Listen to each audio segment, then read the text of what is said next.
আসসালামু আলাইকুম, স্বাগতম সবাইকে। আশা করছি সবাই ভালো আছেন। আমরা আলহামদুলিল্লাহ ভালো আছি।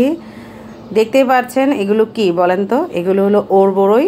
তো এই ওর বড়ইটা কিন্তু একটু টক, অনেকে চিনেন অনেকে চিনেন না। এটা দিয়ে কিন্তু ভর্তা খেতেও যেমন মজা, আচার খেতেও খুব মজা। তো আমার ভাইয়ের বউ সে ওর বড়ইয়ের আচার দিয়েছে এবং সেটা আবার আমাকে ভিডিও করে পাঠিয়েছে যাতে আপনাদের সাথে শেয়ার করি। তো এই তো আমার ভাবি যে এত সুন্দর করে ভিডিও করে আমাকে দিয়েছে, তাই আপনাদের সাথে শেয়ার করা। অবশ্যই কিন্তু ভিডিওটা যদি মানে হয়তো একটু ঝাপসা আসতে পারে, কিন্তু কেউ কিছু মনে করবেন না।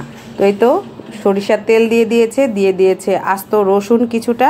এইটাকে হালকা একটু ভেজে তারপরে ওর বড়িগুলো দিয়ে দিবে করে বেছে, যেমন বোটাগুলো সুন্দর করে ফেলে তারপরে কিন্তু ধুয়ে নিতে হবে এবং পানিটা ঝরিয়ে নিতে হবে।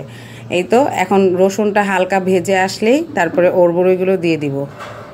তো আমি ভিডিও ছাড়ি বলে ভাবি যে এত সুন্দর করে আবার আমার জন্য এই আচারের ভিডিওটা করে রাখবে, আসলেই। আর আমি তো সবসময় করি, আর ভাবি যে একা একা এইভাবে ভিডিও করছে, আমার খুব ভালো লাগতেছে। যাক, সেজন্য ভাবিকে অনেক অনেক ধন্যবাদ। আর আমিও আপনাদের সাথে শেয়ার করতে পারতেছি। এই তো ভাবি অল্প একটু হলুদ দিয়েছে রঙটা সুন্দর দেখার জন্য। আর এই তো একটু নাড়াচাড়া করে যখন একটু পানি চলে আসবে তখন আর কি চিনি দিয়ে দিবে।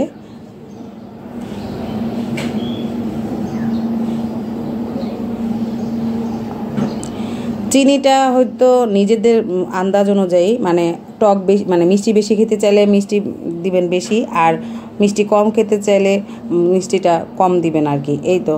আর এই যে খুব সুন্দরভাবে কিন্তু ভাবি নাড়াচাড়া করতেছে ওর গুঁড়ো। আর এটা কিন্তু আচার দেওয়া খুবই সোজা, আর অলরেডি কিন্তু সিদ্ধ হয়ে এসেছে। তো ভাবি আবার একটু চিনি দিয়ে দিল, কারণ চিনি কম হয়েছে সেজন্য। এই তো আচারটা মানে যে কোনো আচারই দেওয়ার সময় কিন্তু কতটুকু চিনি লাগবে এটা হলো টকের উপর নির্ভর করে। তো এখন কিন্তু ভাবি দিয়ে দিচ্ছে মানে কি আচারের মশলা, পাঁচফোড়ন। আর খুবই সামান্য পরিমাণ মশলা দিয়ে কিন্তু আচারটা দেওয়া হচ্ছে। আর এই পর্যায়ে এই ওর বড়িগুলো কিন্তু এটা মিষ্টি দেওয়া হচ্ছে। আপনারা যদি টক দিতে চান টকও দিতে পারেন, শুধু তেলের মধ্যে ভাবে নাড়াচাড়া করবেন, কোনো চিনি দিবেন না। তো আচার কিন্তু প্রায় কমপ্লিট। এই যে অলবরের আচার ভাবি আমাকে খেতে দিয়েছে আব্বার বাসায় যাওয়ার পরে। তখন বলতেছিল যে আমার জন্য ভিডিও করে রেখেছে, আমি যেন আপনাদের সাথে শেয়ার করি। তো এই যে আচারটা কিন্তু খেতে অনেক মজা হয়েছে। এটা কিন্তু খিচুড়ি মানে মাংস সব কিছুর সাথে কিন্তু খুব ভালো যাবে। আর এটার বিচি কিন্তু এই যে ছোট ছোট বিচি। তো এই তো অবশ্যই আজকের ভিডিওটা খুব ছোটোখাটো এবং আমার হাতে করা না। তো ভাবির জন্য অন্তত অবশ্যই একটা করে লাইক দিবেন সবাই। তো এই তো সবাই ভালো থাকবেন। আল্লাহ হাফেজ।